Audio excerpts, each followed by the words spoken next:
Hello friends, on the 28th of April 1988, around 1 p.m., Aloha Airlines Flight 243 was getting ready to take off in Hawaii.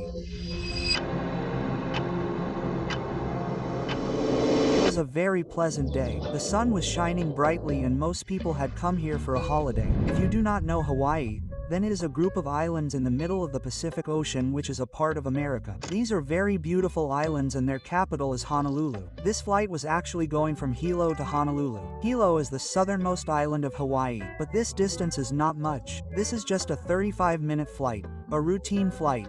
This Aloha Airlines is the local airlines here which connects different islands. Now because these distances are so small, this specific plane had already flown 8 times since morning. It had gone on 3 different round trips, but this is not an unusual thing. This is a completely normal thing for such planes. Everything was going as it should. Passengers board. The doors of the flight are closed and the flight takes off at exactly 1:25. Only one unusual thing happens here. When a passenger was boarding the plane, before entering the door, she looked at the side and noticed that the body of the plane consists of different sheets which are attached with rivets. So a small crack was visible in one sheet, but she did not tell this to anyone, thinking that what difference does it make? It is such a repeatable airline. This plane flies regularly. It undergoes regular inspections. If there was any problem, they would have noticed it. Surely this must be a minor mistake. But no one could have imagined how costly this mistake was going to be. Just 10 to 15 minutes after the plane takes off, the air hostesses bring a trolley and serve drinks to the passengers. The seatbelt sign had not been removed yet because usually it is removed only when the plane reaches cruising altitude, and the cruising altitude for this plane was 24,000 feet. There are 3 air hostesses in the flight who are serving drinks to the passengers, and just 20 minutes after takeoff, this flight reaches the cruising altitude of 24,000 feet, and as soon as it reaches this height, a big explosion occurs. All the passengers hear a loud sound of the explosion, and suddenly there is rapid decompression. There is a problem in breathing and things start flying here and there. Total chaos and tremendous confusion. What is happening? When some passengers look around, they see that the roof and the surrounding walls of the plane are missing. They see open sky above. What has happened, friends, is that about 35 square meters of the initial part of the plane has torn apart.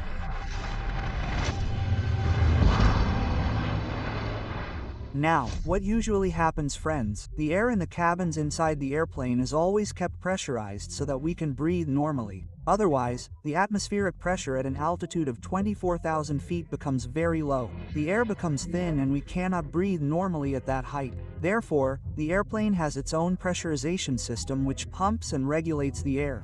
If for some reason this system malfunctions and the airplane is flying at that altitude, then in case of emergency those oxygen masks will drop. You must have heard that in safety briefings they always say that in the event of loss of cabin pressure oxygen masks will drop. These oxygen masks typically contain oxygen for 15 to 20 minutes. In that time the pilot has to bring the plane down and take it to an altitude where one can breathe normally.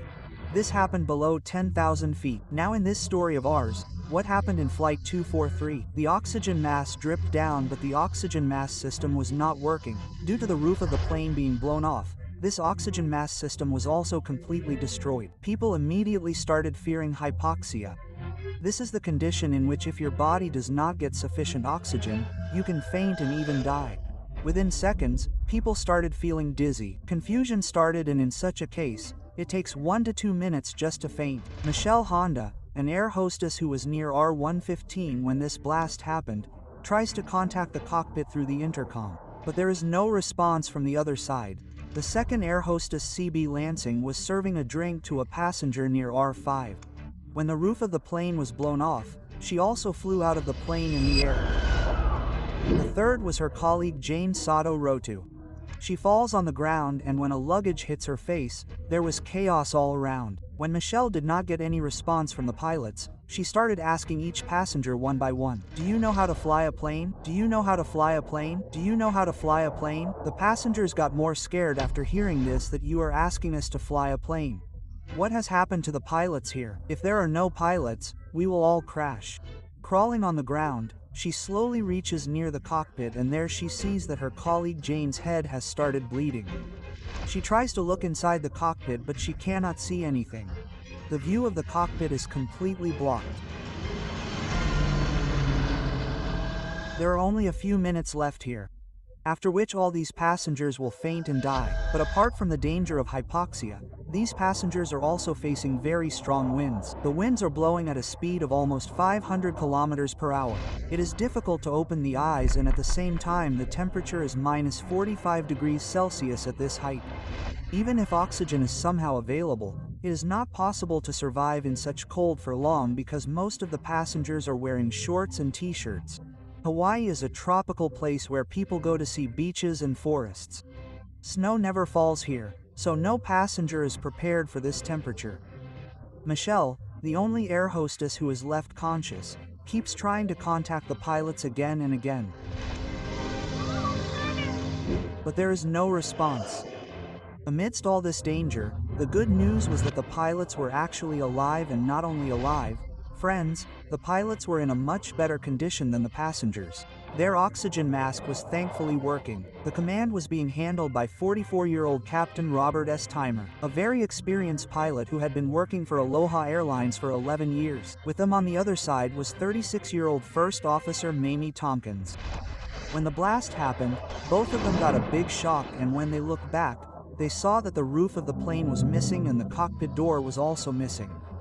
A lot of debris was spread all around, but both of them immediately started working. First of all, they wore their oxygen masks, not limited to just bringing the plane down a little. Another even bigger problem came up for them. It was found that due to this accident, the nose of the plane, the front part in which the passengers were sitting, had gone down a little by about 1 meter. Only with the help of the ground part of the plane, the cockpit and cabin are still connected together. If it continues flying like this for too long, these two parts can break and separate from each other.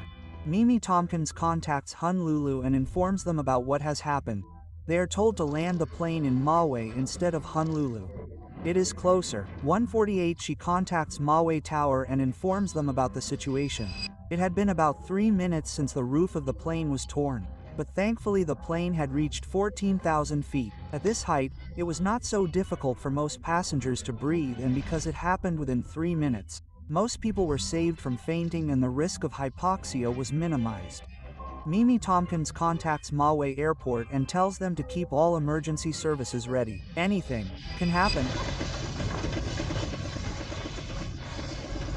Equipment. Lots of firefighters and rescue vehicles are ready on the runway. Everyone is waiting for the plane to land. After about 1 minute, the plane had reached a height of 10,000 feet, but another problem arises. There is a huge 10,000 feet hill in front, the Haleakala summit. This hill was right in the middle of the Maui airport and the plane. Captain Roberts slows down the plane, 210 knots, 200 knots, 170 knots, and keeps slowing down. He flies it as slowly as he can. If he goes below this speed, there can be a problem in controlling the flight, but maintaining this speed of 170 knots, he takes the plane out from between two islands. Avoiding the hill, the plane turns and heads towards the airport.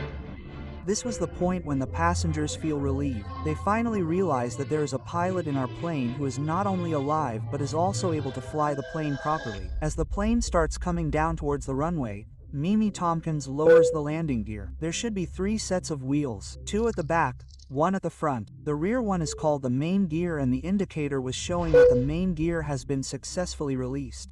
But the nose gear, the front wheel, is not able to come down. Now, technically speaking, it is possible to land without the nose gear without the front wheel. This is called belly landing. It is done many times in emergency cases. But in this specific case where the middle part of the plane has become so weak, the roof is already missing.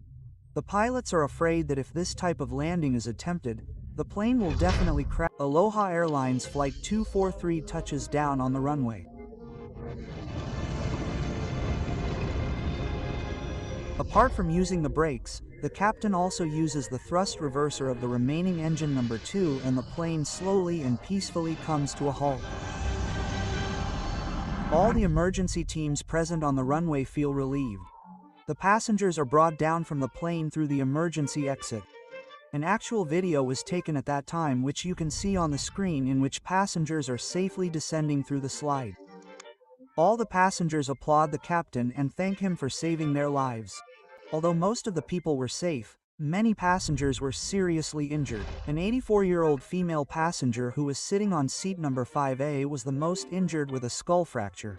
The passenger sitting on 6A had a broken right arm. Passengers sitting on 4A and 4F had serious injuries. Basically, most of the passengers who were sitting on rows 4, 5, 6, 7 were seriously injured. Rows 8 to 21 had only minor injuries. Apart from this, there were 21 passengers who had absolutely no injuries. Air hostess Jane Sato is still unconscious and she travels with a concussion. Air hostess Missile Honda was safe, and after landing she did a passenger count to check how many passengers were missing. And it was revealed that miraculously everyone was safe. Everyone survived except one. 58-year-old air hostess CB Lansing was the only death in this entire accident. Later search teams tried a lot to find them. But unfortunately their bodies were never found and they disappeared in the depths of the sea forever. The remaining 94 people were thanking their luck that they survived. Here a technical equipment gets a lot of credit. I am talking about seatbelts. The biggest reason due to which so many people survived. As I told in the beginning, because this flight had not reached cruising altitude, the seatbelt sign was still on and people had put on their seatbelts. If the people sitting in seats 4, 5, 6, 7, 8 had not put on their seatbelts, they would have also flown in the air and would have gone straight out of the plane. As soon as the news spreads after this accident, the photos of this plane are published in newspapers. Investigation team finds out that this plane had completed 89,680 flight cycles and 35,496 flight hours. The fuselage of this plane, which is called the main body today, had become weak due to fatigue and corrosion. Whenever this plane was in the air, the metal sheets on it used to expand due to the pressurized cabin, and whenever it was on the ground, this fuselage used to contract. It was weakened by constant expansion, contraction, expansion, contraction. This was a Boeing 737 plane whose fuselage is made of large aluminum sheet metal panels arranged circumferentially in a frame. Each panel overlaps the other by 3 inches, and the overlapping area is called a lap joint. Because the thickness of these sheets was only 1 millimeter, Boeing developed its own bonding process so that the entire skin absorbs stress as a single unit. The company used a strong glue called epoxy to join the different parts of the plane together. When this glue dried, a strong bond developed so that the stress was distributed, and glue was not the only way to hold these sheets together. After the strong bond of glue, 3 rows of rivets were put in. These were put in each overlap. These rivets were put in the part of each sheet that overlapped so that the complete frame of the airplane could be made and remain secure. This method was used in the first batch of 737 airplanes that Boeing made. But later some problems were noticed in this method. They found that when there is more moisture in the air, the bonds become weak due to water. The epoxy glue that has been applied starts to degrade and the metal starts to crack. This means that all the stress that is being applied on these sheets goes to these rivets instead of glue. Due to this problem, in the year 1972, Boeing decided that they will use a new method to join these sheets together. They will use hot bonding. In this, heat and pressure are used to join 2 sheets together. Years later, so the blame was put on the airline that why were they still using this old air. Boeing had issued a service bulletin in 1972 itself that this is an issue and this problem can occur in our planes. In fact, in 1987, a year before this incident, Boeing had issued an alert service bulletin that these old planes should be properly inspected and repaired if any airline or Navy is still using them. Apart from this, Boeing had also made a safety design of its own that if there is a tear in the fuse, then that tear should remain in a square of 0.1 of an inch only. They had installed tear straps in the body of the plane every 25 centimeters. Due to this, if any part of the plane's body bursts, then the entire body of the plane will not burst. But in the case of our Flight 243, the condition of the plane was so bad that there were many cracks inside it. so many cracks, the agency did not demand inspection of all the joints while giving the airworthiness directive, whereas Boeing had said that this should be done. However, the FAA did tell Aloha Airlines to use a new testing method to find cracks in the bodies of their planes.